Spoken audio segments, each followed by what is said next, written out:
Dysfunctional vet, captain, and master gardener. I've got a bunch of little bitty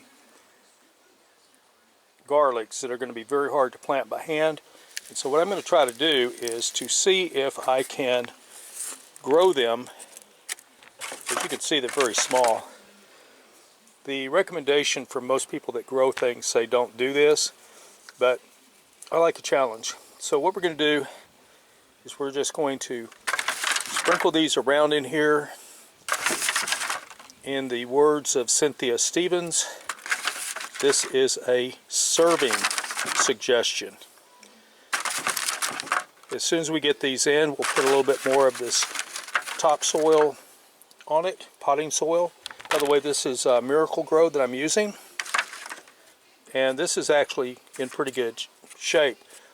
A lot of times Miracle Grow is more incomplete composting than this particular stuff.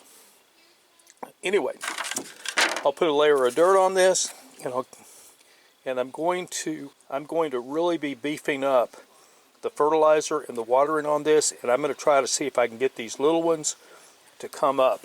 Now, something to understand, when you're dealing with larger garlic like this, the idea is the larger the garlic, the more energy it has to put into growing and producing a garlic. But I like a challenge, so we're going to see if we can do anything with these little whippersnappers here. Little whippersnappers. Dysfunctional vet, out.